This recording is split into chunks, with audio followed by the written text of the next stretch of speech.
అందరికీ praise the lord friends. ఈరోజు 3వ క్లాసు ప్రారంభిస్తూ ఉంటుండగా మీరు మొట్టమొదటిగా ఒక విషయాన్ని గుర్తుపెట్టుకోవాలి. ఓల్డ్ టెస్టిమెంట్ 39 బుక్స్ కదా. ఈ 39 బుక్స్ని పుస్తకాలను మనము ఒక 4 విషయాల్లో గుర్తుపెట్టుకునే ప్రయత్నం చేద్దాము. ఇది మీరు గుర్తుపెట్టుకుంటే ముందున్న ఆ పుస్తకాలన్నీ కూడా చదవడం చాలా సులువుగా మనకు అర్థమవుతుంది. ఆ విషయాలు నేను మీకు తెలియజేస్తాను. మొట్టమొదటిగా 4 భాగాలని చెప్పాను కదా, ఫోర్ కదా. ఫస్ట్ ఏంటంటే ఇశ్రాయేలీల జాతి ప్రారంభం.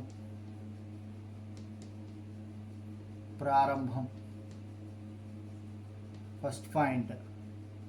నెక్స్ట్, ఈ జాతి చెరకు వెళ్తుంది, అది ఈజిప్ట్ చెర. ఇశ్రాయేల్ జాతి ప్రారంభము, ఈజిప్టు చెర. తర్వాత చెర నుంచి విడుదలైన తర్వాత చరిత్ర, హిస్టరీ. మనం గుర్తుపెట్టుకోవాలి. ఇశ్రాయేల్ ప్రారంభము అయిన తర్వాత వాళ్ళు పూర్తిగా వాళ్ళ యొక్క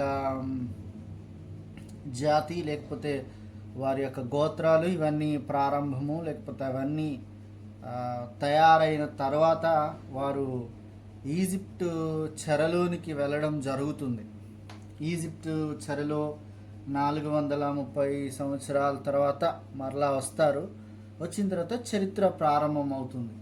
ఇది మీరు గుర్తుపెట్టుకోండి. చరిత్ర ప్రారంభం. ఈ చరిత్ర ప్రారంభంలో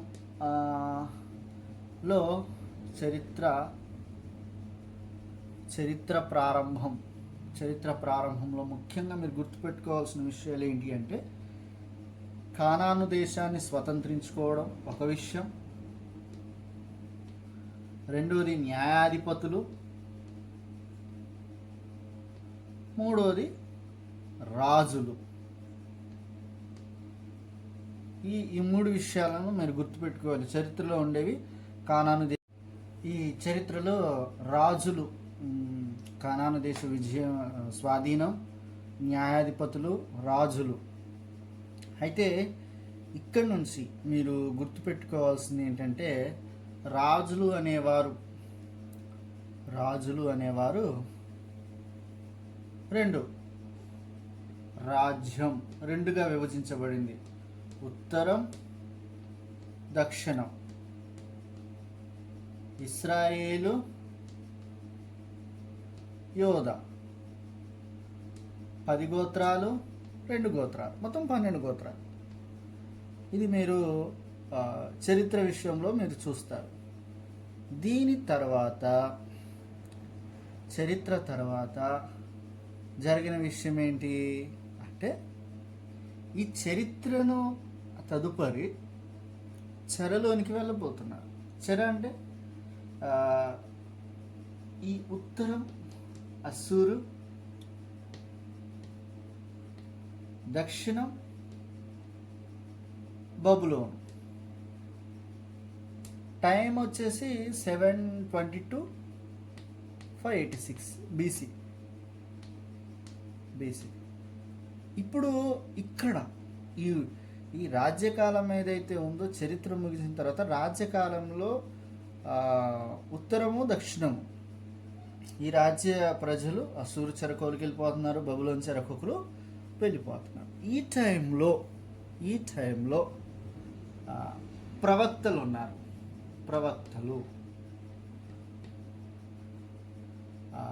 పెద్ద ప్రవక్తలు అంటే వాళ్ళు పెద్ద అని కాదులే కానీ వారి యొక్క పుస్తక భాగాలను వారు ఉన్నటువంటి కాలాన్ని బట్టి పుస్తక కాలాన్ని మనం తెలియజేయడం జరుగుతుంది.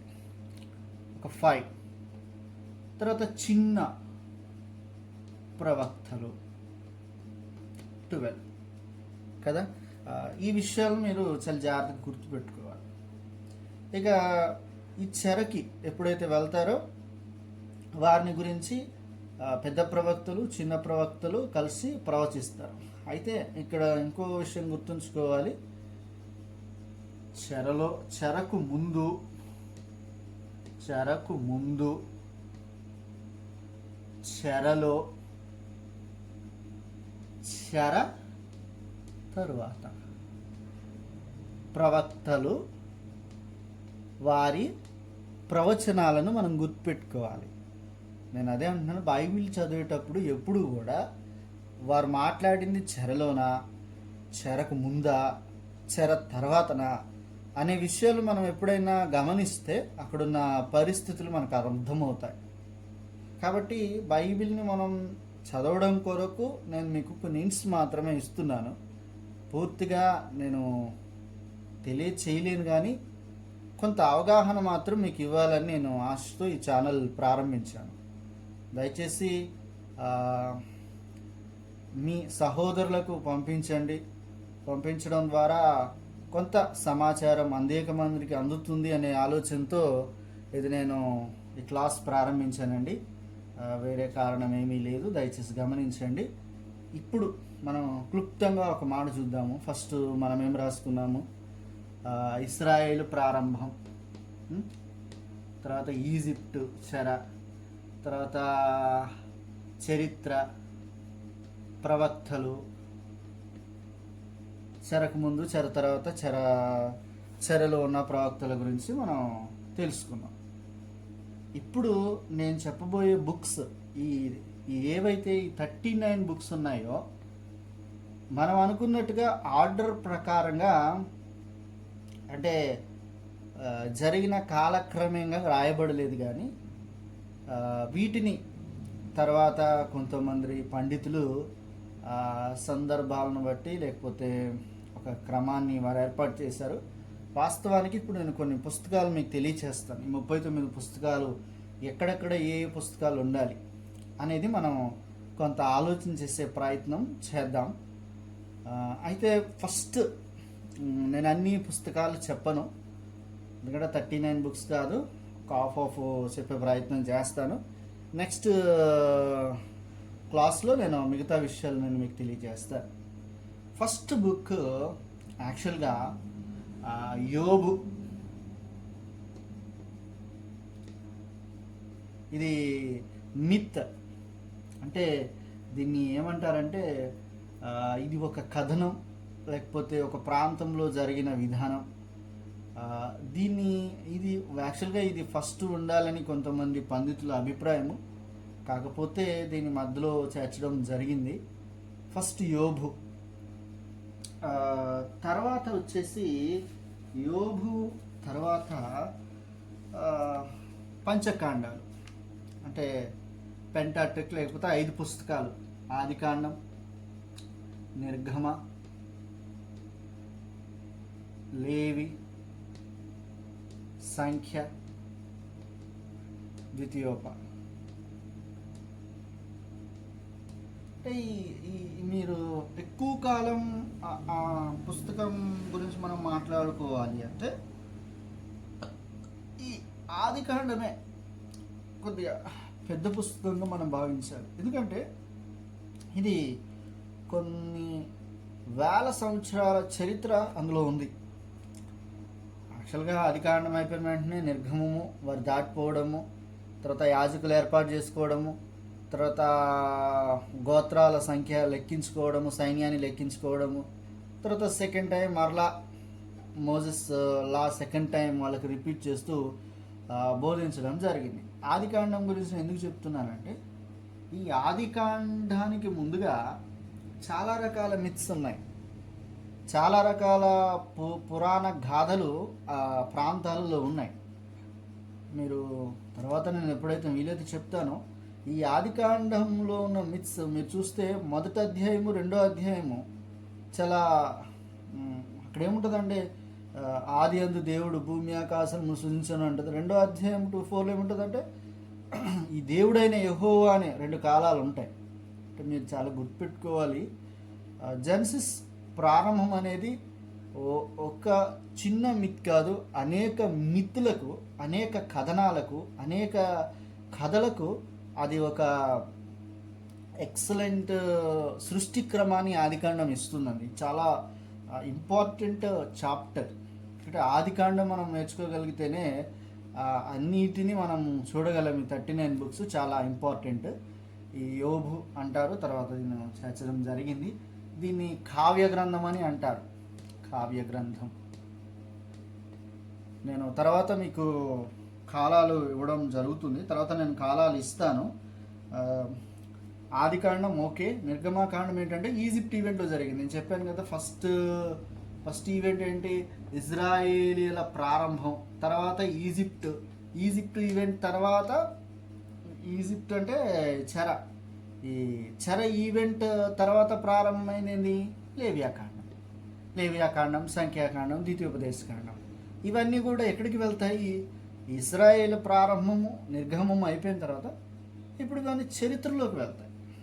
నేను ఇందాక మీకు ఒక విధానం చెప్పాను. మీకు వీలైతే నోట్బుక్ పెట్టుకోండి, ఎందుకంటే నేను అన్నీ ఈ బోర్డు మీద చెరిపేస్తూ ఉన్నాను కాబట్టి మీరు నోట్బుక్ ఉంటే చాలా ఈజీగా మీరు ఐడెంటిఫై చేయొచ్చు.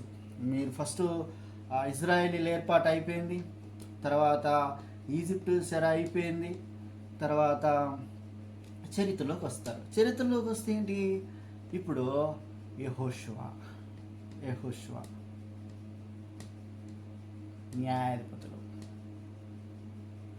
రూతు. చాలా ఈ చాప్టర్ మాత్రం ఈ రెండింటి మధ్యలో జరిగిన ఈవెంట్ అనమాట. చూడండి, మీరు చాలా జాగ్రత్త. ఇది చరిత్రకు సంబంధించిన విషయాలు. చరిత్రకి సంబంధించిన విషయాల్లో నేనేం చెప్పాను? యెహోషువ, న్యాయాధిపతులు, రూతు. చరిత్రలో ఇంకేముంది? రాజుల కాలం ఉందని చెప్పాను. రాజుల కాలం. ఈ రాజుల కాలంలో ఏం ప్రారంభమైంది అనేది మీకు తెలియజేస్తాను. రాజుల కాలంలో ఏం స్టార్ట్ అయింది అంటే 2 ఉత్తరం, దక్షిణం అని చెప్పాను. ఇప్పుడు ఇందులో ఏంటి? సమూయేలు 1-2 గ్రంథాలు. ఓకేనా? సమూయేలు 1-2 గ్రంథాలు. ఫస్ట్ కింగ్స్ కూడా చరిత్రలోకి రావడం జరుగుతుంది. ఫస్ట్ అండ్ సెకండ్ కింగ్స్ ఇవన్నీ కూడా చరిత్రలోకి వస్తాయి. దినవృత్తాంతములు అనేది కూడా వ్రాయబడింది, కానీ అది కొద్దిగా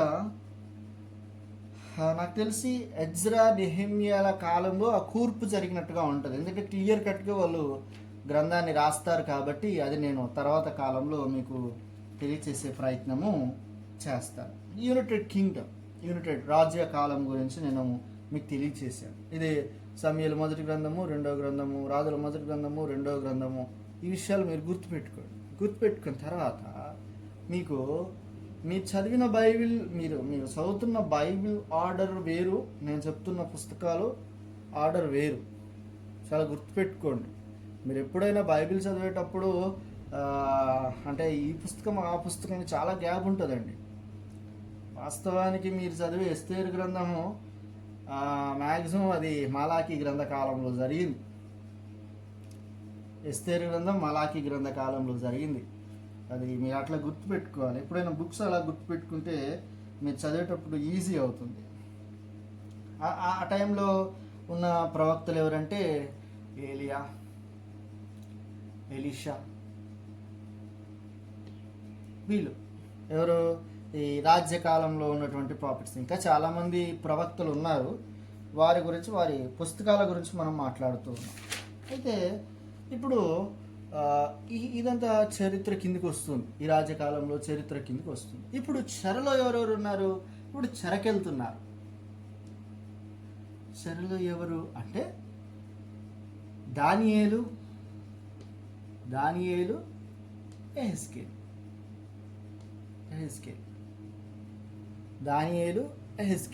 వీళ్ళు చెరలో ఉంటారు.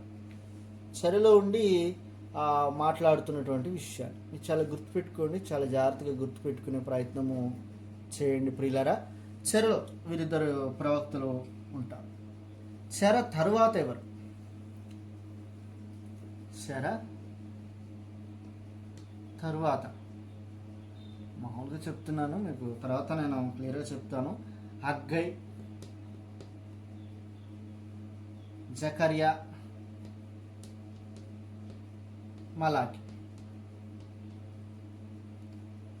వీళ్ళు చెర తర్వాత ప్రవచించినటువంటి ప్రవక్తలు. అంటే ఏంటి, వీళ్ళ గురించి నేను మీకు ప్రవక్తల విషయాల గురించి మీకు చెప్తాను. అన్య దేశాల గురించి ప్రవచించిన ప్రవక్తలు ఉన్నారు. అన్య దేశాలు, ఈ ఉత్తర రాజ్యాలే కాకుండా అన్య దేశాలు. ఎవరెవరు? యోనా, ఒబద్యా, ఒబద్యా, నహూమ్, చాలా గుర్తుపెట్టుకోండి. అంటే వీళ్ళు చెరకు ముందు చెర తరువాత విషయాలు మనం చూస్తూ ఉన్నాం.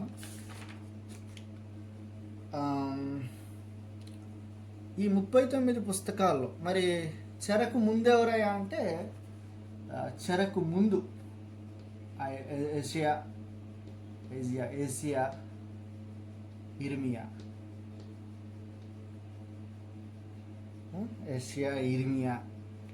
వీరు ప్రకటిస్తారు. ఏషియా కూడా 3 భాగాలు ఉంటుందండి. చెరకు ముందు చెరలో.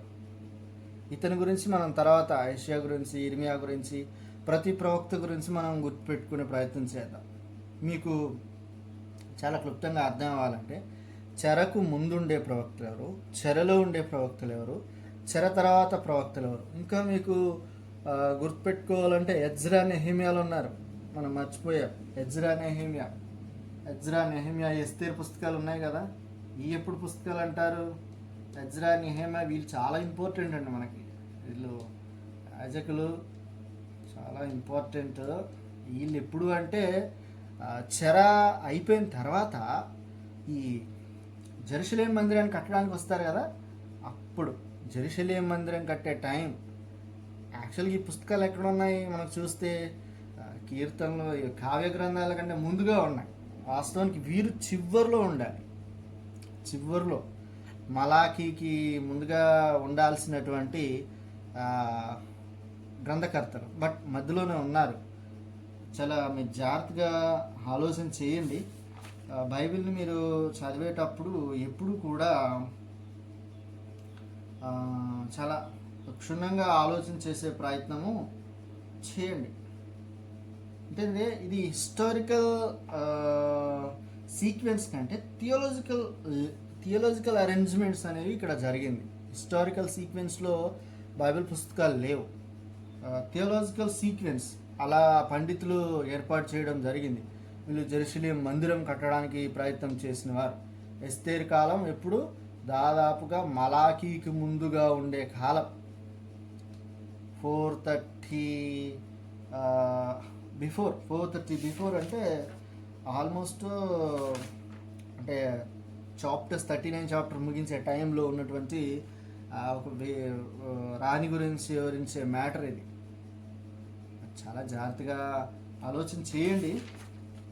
ఈ పుస్తకాలను ముందుగా మీకు వీలైతే నేను పీడిఎఫ్ పెట్టే ప్రయత్నం చేస్తాను. ఏ పుస్తకాలు ఎప్పుడు అనేది ఆలోచన చేసి పెడతాను. కాబట్టి మీరు 39 పుస్తకాలు చదివేటప్పుడు ఎప్పుడు కూడా అవి చరిత్రలో ఉన్నవా, చరిత్రలోవా, లేకపోతే చెరలో ఉన్నవా, చెరకు ముందున్నవా, చెరకు తర్వాతవా, ఇవన్నీ మీరు ఆలోచన చేయాలి. మరి హిబ్రూ స్ట్రక్చర్స్లో హిబ్రూ బైబిల్ ఉంది కదండి, అందులో మాత్రం డిఫరెంట్గా ఉంటుంది. ఏంటంటే ఫస్ట్ తోరాహ్ అంటే ధర్మశాస్త్రం అని, తర్వాత నెబిమ్ ప్రాఫిటికల్ బుక్స్, ధర్మశాస్త్రం ప్రవక్తల పుస్తకాలు, తర్వాత కెతుభిం దీని రైటింగ్స్ అంటే కావ్య గ్రంథాలు, చరిత్ర పుస్తకాలు, ఇవన్నీ ఇది ఈ స్ట్రక్చర్. ఇది హిబ్రూ బైబిల్ స్ట్రక్చర్ అనమాట. తొరాహు, నెబుము, కెతుబిం అనే స్ట్రక్చర్స్లో ఉంటాయి. బట్ ఇప్పుడు ఉన్నటువంటి పండితులు రాసిన విధానం ఒకటి. నేటి పండితులు లేకపోతే చాలా కాలం అవుతుంది పండితులు రాసిన విధానం ఏంటంటే మన ప్రకారం మన బైబిల్ ప్రకారం ధర్మశాస్త్ర పుస్తకాలు, తర్వాత చరిత్ర పుస్తకాలు, తర్వాత కావ్య గ్రంథాలు,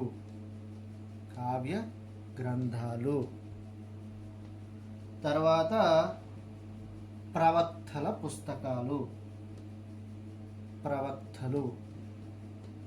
మేజర్ మైనర్, ఇలా మన స్ట్రక్చర్ ఉంటుంది. బట్ బైబిల్ చదివేటప్పుడు ఈ స్ట్రక్చర్లో మీరు చదవద్దు.